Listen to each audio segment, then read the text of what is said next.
Radiyah kata kerja bentuk lampau, tandanya apa? Mabniun alal fathi. Mabniun alal fathi. Lihat, fathah di huruf akhirnya fathah. Kata kerja, huruf akhirnya fathah, bentuk lampau. Maka dia kata kerja bentuk lampau. Radiyah. Baik, mana kata kerja yang lain? Anin Nabi sallallahu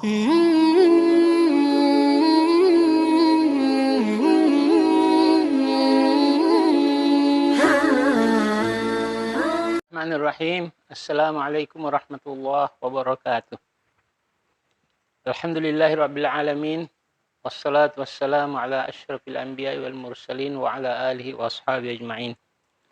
Asyhadu an la ilaha illallah wahdahu la syarikalah wa asyhadu anna Muhammadan abduhu wa rasuluh. La nabiyya ba'dah. Baik. Pada kesempatan yang mulia ini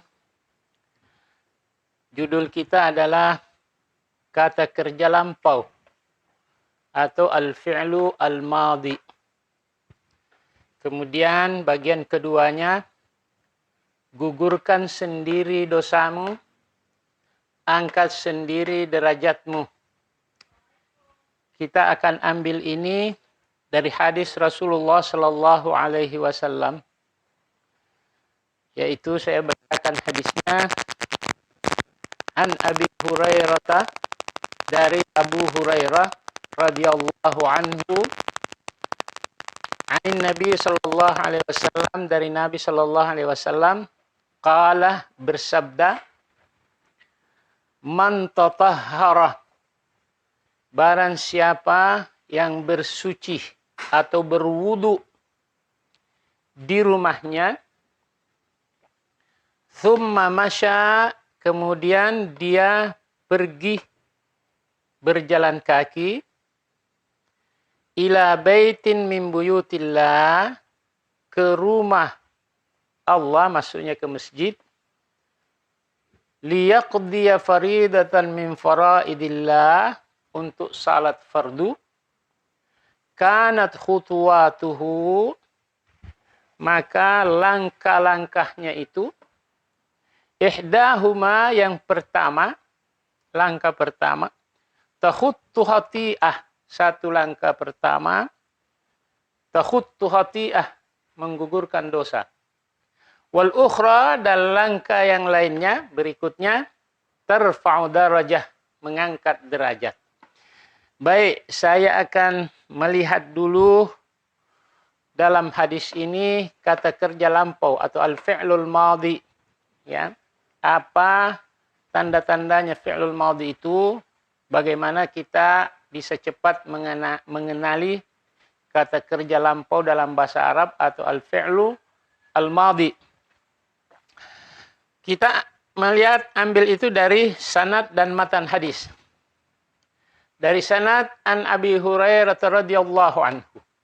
Dari Abu Hurairah radhiyallahu anhu, kata kerja fi'lul madhi di sini atau kata kerja lampau di sini adalah radiyah. Radiyah, Allah ridha pada Abu Hurairah. Radiyah kata kerja bentuk lampau, tandanya apa? Mabniun alal fathi. Mabniun alal fathi. Lihat, fathah di huruf akhirnya fathah. Kata kerja, huruf akhirnya fathah, bentuk lampau. Maka dia kata kerja bentuk lampau. Radiyah. Baik, mana kata kerja yang lain? Anin Nabi sallallahu alaihi wasallam, dari Nabi sallallahu alaihi wasallam, kata kerja berikutnya masih di dalam sanad, yaitu shalla. Shalla. Shalla ini fi'il madin. Fi'il mudhari'nya yusalli. Shalla fi'il madin juga mabniun alal fathi. Tetapi karena berakhir dengan alif mamdudah, maka fathahnya di-i'rabkan mabniun al-fathil muqaddarati 'alal alif al-mamdudah. Nah, ini juga fi'lul madhi. Jadi dua sudah itu. Fi'lul madhi.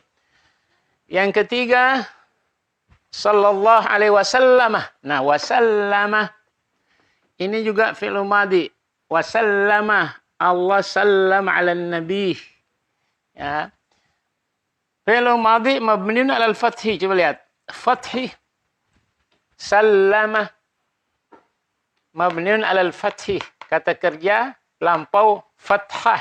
Pasti fathah. Nah, itu jadi sudah 3. Radhiya, shalla, sallama sudah 3. Kata kerja bentuk lampau.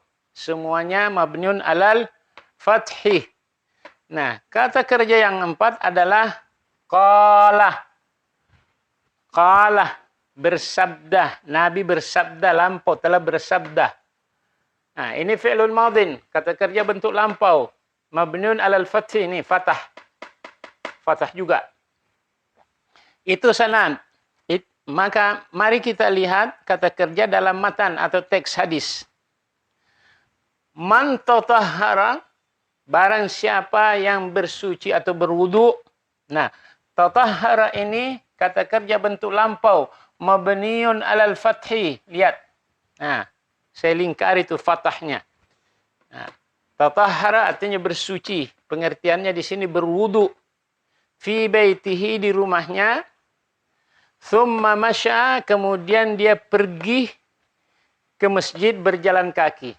Masya. Masya ini fi'lun madhin. Juga mabniun 'alal fathi.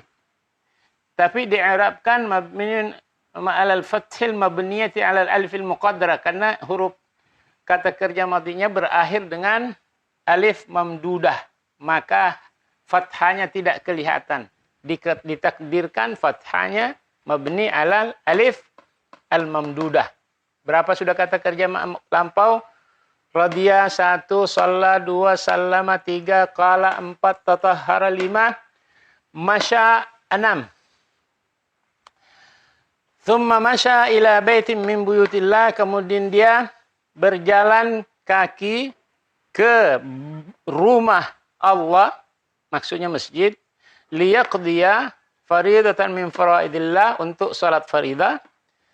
Kanat khutuwatuhu, kanat. Nah, kanat ini, kana ini aslinya kana. Kana ini fi'lu madhin mabniun 'alal fathi. Nah, kanat khutuwatuhu, langkah-langkahnya, ihdahuma, salah satunya, takhuttu khati'ah, ya, menggugurkan dosa, wal ukhra, dan yang lain terfau darajah, meninggikan derajat. Baik, kita lihat di sini bahwa fi'lun madhin itu, kata kerja bentuk lampau itu, semuanya mabniun al-fathih. Fathah semua. Fathah semua. Nah, sini fathah, ini fathah, ini fathah, ini fathah. Di sini fathah tidak kelihatan fathahnya. Karena nih nunnya fathah. Jadi kata kerja yang mabni 'alal fathi, artinya huruf akhirnya fathah, dan fathah itu tidak berubah-ubah, maka itu kata kerja bentuk lampau. Baik, untuk kata kerja kita cukupkan sekian. Mari kita lihat ya, persoalan yang kedua. Gugurkan sendiri dosamu, angkat sendiri derajatmu. Ya.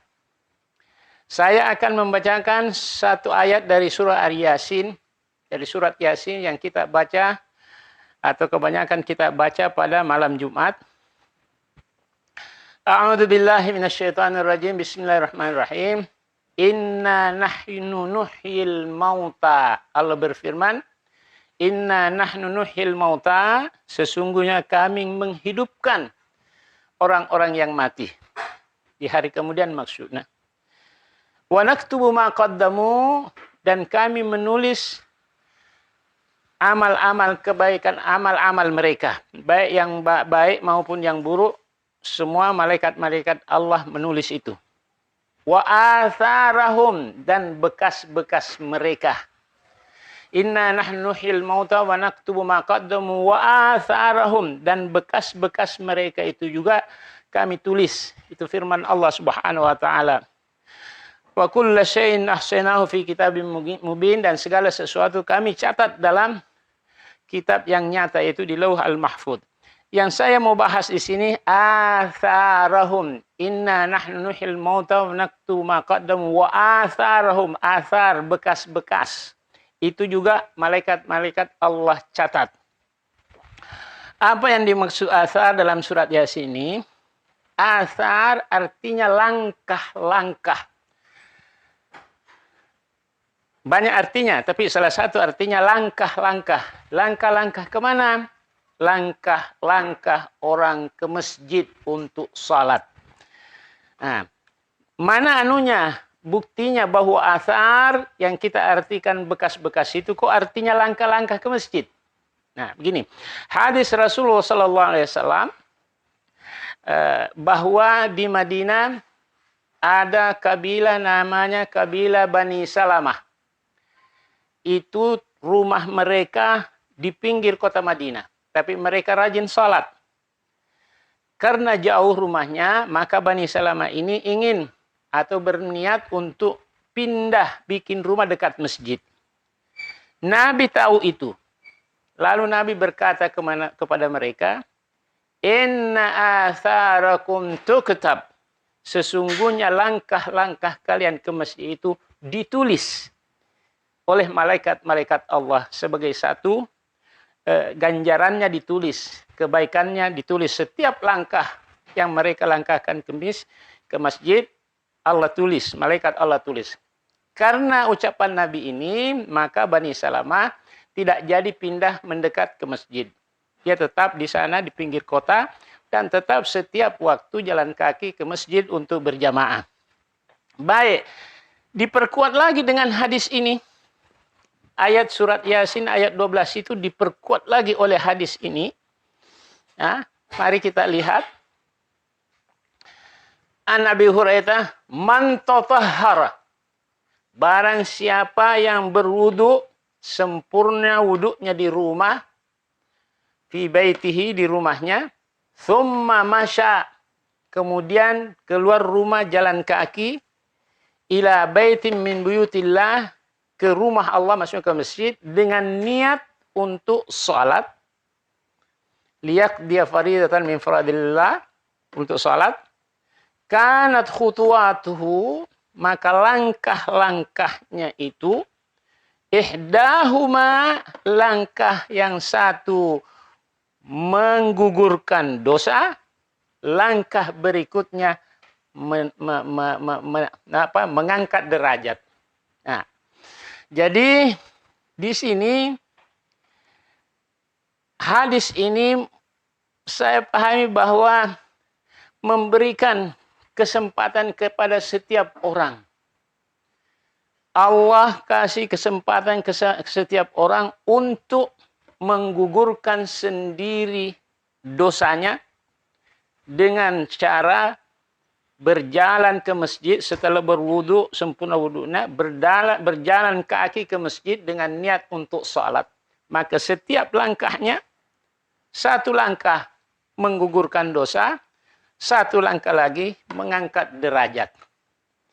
Ya, jadi tidak perlu atau tanpa kita berdoa kepada Allah malam-malam, tanpa kita menangis-menangis berdoa kepada Allah supaya dosa kita dihapus, kita sendiri menghapuskan dosa dengan melangkah ke masjid, kita sendiri mengangkat derajat kita sendiri dan dengan melangkahkan kaki ke masjid, niat untuk salat.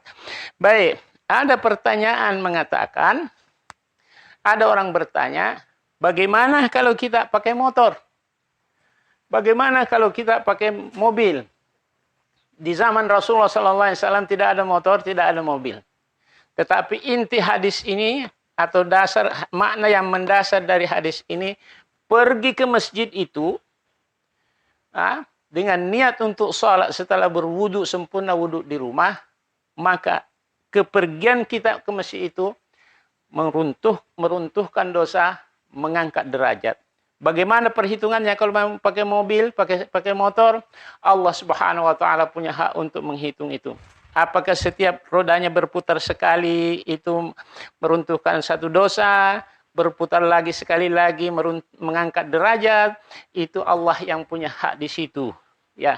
Tapi yang jelas ke masjid, setelah berwudu, berjalan kaki, satu langkah meruntuhkan dosa, langkah berikutnya mengangkat derajat.